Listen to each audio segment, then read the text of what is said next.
não sou brasileira suficiente para ser brasileira e eu não me sinto americana suficiente para ser americana.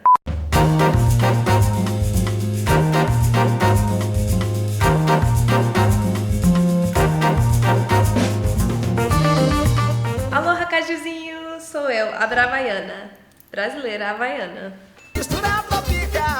Hoje eu tô aqui pra contar pra vocês a minha história. Sou brasileira havaiana, como assim? Onde é que ela nasceu? Como é que ela fala português? As perguntas que o povo querem saber. Eu acho que pra esse vídeo eu preciso trocar de roupa, né? Eu sou brasileira com muito orgulho, com muito amor no coração. Eu não nasci no Brasil, mas eu só quero ser feliz, gente. Ser feliz. Assim tá melhor, gente. Eu nasci no Havaí, eu me cresci aqui, eu nunca morei no Brasil. A minha história é muito legal e eu tenho muito orgulho da minha família, dos meus avós, tudo que eles conquistaram, que eles deixaram o Brasil pra trás e vieram pra cá pra fazer uma vida melhor pra gente. A minha avó, ela é de São Luís, no Maranhão, e o meu avô, ele é húngaro. E eles se conheceram no Maranhão. E a irmã do meu avô, ela é pintora. E ela se mudou pro Havaí e foi assim que eles vieram pra cá. E é engraçado porque ela tinha a oportunidade de se mudar para Nova York ou o Havaí. E eu não sei porquê, mas eu sempre tive um sonho de conhecer Nova York. Sempre tinha uma paixão que, na certa, foi isso, né? Essa escolha antes de eu nascer, não sei. Voltando pra história. Eles se mudaram pro Havaí em 1967, eu acho que era. E eles começaram uma fábrica de linguiça aqui, que eles também tinham no Brasil, no Maranhão. Os meus avós vieram pra cá com a minha tia, que tinha 1 ano, 2 anos. Aí minha mãe, ela nasceu aqui. Minha outra tia nasceu aqui, aí o resto da família nasceu aqui. Eu tenho muito orgulho dos meus avós, a coragem que eles teve pra se mudar pra cá, de começar uma vida nova e especialmente essa parte da cultura brasileira que eles enfiaram na gente. Eles realmente forçaram a gente a falar em português. Eu me lembro de tantas vezes chegando em casa do colégio com muita fome, falando assim naturalmente, I'm hungry, I want a snack.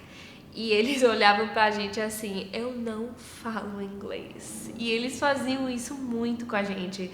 Toda vez que a gente respondia em inglês, eles faziam de conta que não sabia como falar inglês, mas claro que a gente sabia que eles falam. São essas pequenas coisas que agora, olhando pra trás, no momento eu odiava falar português, era difícil, mas agora eu sou muito agradecida, porque se eu não falasse português, eu não sei se eu teria vontade de ir pro Brasil. E é uma coisa que foi uma coisa que eu herdei, sabe? Esse idioma, essa cultura. E é um presente que tá aqui, que ninguém pode tirar de mim. Que não tem nada que eu possa retirar esse presente, sabe? E isso é muito legal. Isso é uma coisa que eu sempre falo para as pessoas que falam 2 idiomas. Fala com a sua criança desde bebê,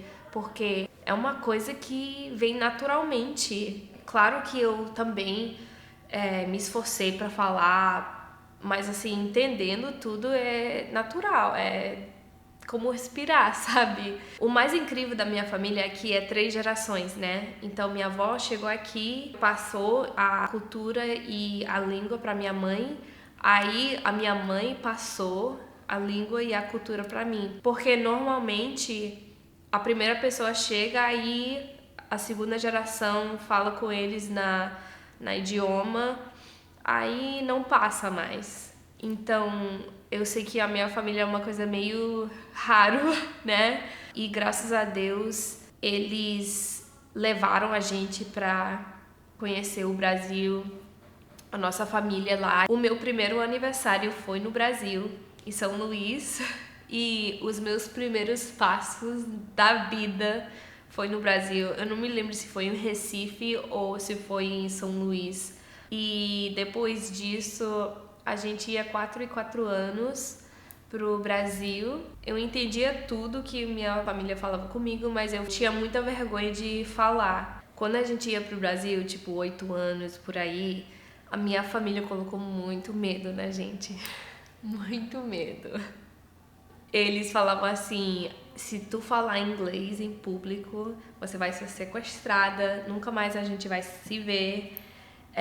Então eu preferia não falar nenhuma palavra. Então eu não falava inglês, eu não falava português e eu ficava quieta. Eu cresci com esse medo do Brasil. E claro, com as reportagens e tal, né? Eu sei que o Brasil é perigoso e isso é uma das razões que a gente não vive lá. Eu sempre tive vergonha de falar em português. Então, quando eu tinha 13 anos, fazendo 14, a gente estava no Brasil e eu tava falando com minha tia, eu falei assim: eu quero pão na hora do café. Aí ela falou assim: quantos que você quer? Aí eu falei assim: eu quero 2 pães.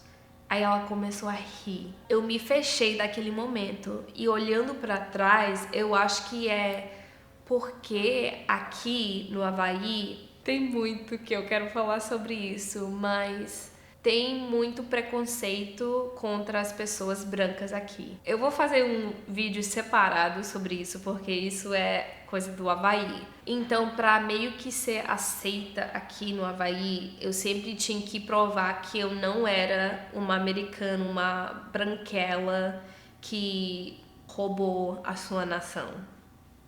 Resumindo, os Estados Unidos tomou ilegalmente o Havaí e tem muito preconceito contra as pessoas com a pele branca por causa disso. Eu passei a minha vida inteira aqui meio que provando e querendo ser aceita como brasileira aqui, porque se eu sou brasileira aqui, eles me aceitam.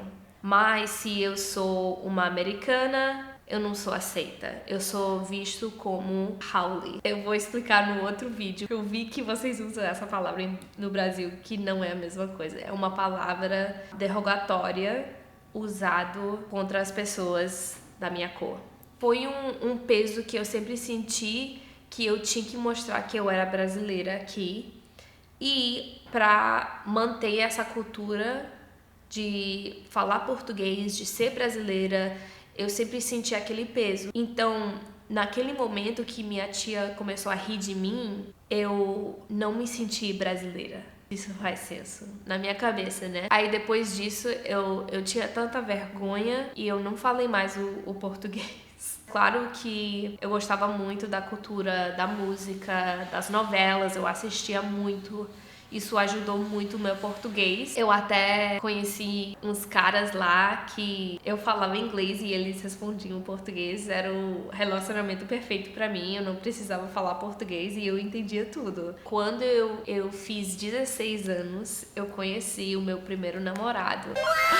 Eu conheci meu primeiro namorado em Fortaleza e Fortaleza pra mim é tudo. Fortaleza é um lugar muito especial pra mim, que é... eu vou chorar. Memórias muito lindas com a minha família, andando na beira-mar, indo pra feirinha, pro Mercado Central, Praia do Futuro, Cumbuco. E também foi onde eu me apaixonei pela primeira vez com o meu primeiro namorado da vida. E ele é de Fortaleza. Ele não falava inglês, mas eu gostei muito dele, assim, foi amor à primeira vista. A minha família conhecia a família dele, mas eu nunca tinha conhecido ele antes. Então eu conheci ele, assim, ele também amou à primeira vista e realmente foi uma história de amor muito lindo. Ele me ajudou muito com o meu português. Eu acho que foi por causa disso que o meu português e a minha conexão com o Brasil é muito forte. Eu sempre tive vontade, daquele tempo, com 16 anos, de morar no Brasil pelo menos um ano pra ver como é a vida lá. Eu sou a única da minha família que não tem passaporte brasileiro. O meu pai, ele é totalmente americano, ele é de Arizona. É engraçado, né, como Deus é. O Havaí e Fortaleza são lugares turísticos, o paraíso, né, que as pessoas vão pra curtir as praias. E Fortaleza é o sertão e também Arizona é o sertão dos Estados Unidos. Então foi meio que destino, né? Que eu fosse desses dois lugares. O consulado brasileiro sempre vieram pra cá, mas só que meu pai não me deu os papéis dele e é por isso que eu sou a única da minha família que não tem passaporte brasileiro. Mas tudo bem, eu quero muito trabalhar nisso porque eu acho muito importante pra mim e eu sou a única da minha família que quer morar lá, acredita? Então eu tive esse relacionamento.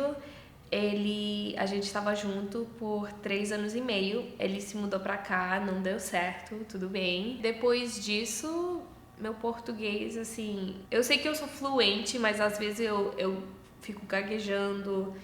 Uma coisa que eu vi nos comentários, nas redes sociais, que meu sotaque vem e volta e sai quando quer. Mas é como qualquer coisa humano, sabe? Você é aquilo que você consome. Você vai virar aquela pessoa através das pessoas que tá no seu redor, né? Isso é pra tudo, não é só idioma, mas se você tá com amigos que só falam palavrão, você vai acabar só falando como eles, falando palavrões. Quando eu tô no Brasil, meu português ele tá sendo praticado, ele tá saindo melhor porque eu tô escutando as pessoas. Mas quando eu tô aqui no Havaí, eu e minha mãe, a gente tem o costume muito horrível de falar misturado inglês e português. Vamos dizer, por exemplo, mãe, eu tava com fome, and then I went to Foodland, mas aí they didn't even have what I wanted there. A gente fala assim, bem misturado. Então, é uma coisa muito legal pra fazer, porque qualquer palavra que sai primeiro, mas é horrível, porque quando eu chego no Brasil, eu tô lascada. Isso era uma outra coisa que eu queria falar. As pessoas falam assim, você fala como cearense, do Nordeste. E é engraçado, né? Porque, tipo, a minha família me ensinou. É o único português que eu sei. Eu aprendi em casa, né? Tem muitas palavras que são cearenses que eu não sabia e eu ainda não sei o que é cearense e o que é português do Brasil. Por exemplo, eu tava com meu primo, aí eu falei assim, eu tô com uma mordida de muriçoca. Aí ele, tu tá bem cearense, hein? Aí ele, as pessoas falam mosquito.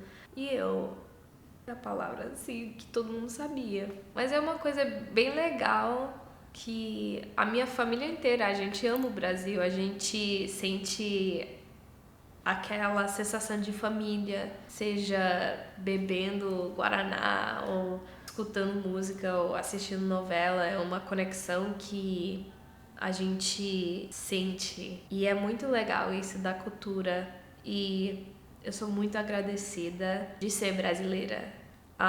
Toda vez que eu ia pro Brasil, eu sempre era gringa, que ninguém me aceitava como brasileira. Mas assim, meu coração é. E realmente, assim, como eu falei no começo, eu sou muito brasileira pra ser americana e eu sou muito americana pra ser brasileira. E isso é a minha vida, eu sou os dois, eu sou uma mistura dos dois. A palavra saudade é uma palavra que eu conheço muito bem, que é difícil, você tá aqui, você sente saudade de lá, e quando você tá lá, você sente saudade daqui. E depois que eu cheguei dessa viagem agora, não sei o que é, mas eu tô sentindo uma saudade muito grande. Foi meio que um crise de quem eu sou. Essa conexão que eu tenho do Brasil tá muito forte. E depois que eu cheguei, eu fiquei assim, meio que... Quem eu sou? Eu sou brasileira, eu sou americana, como é que eu sou os dois? E é uma coisa que eu quero realmente explorar e morar um pouco no Brasil pra desenrolar, pra me conectar com as minhas raízes, pra ver exatamente o que é essa sensação. Me dá medo, sabe? Porque eu não sei onde é que é o meu lugar no mundo. Vamos ver como é que vai ser. Então vem comigo nessa jornada, descobrindo quem eu sou. E curte, manda pra alguém, comenta, perguntas que você tem, qualquer coisa que você quer saber de mim, do Havaí. E eu espero morar no Brasil um dia. Beijo, aloha pra vocês.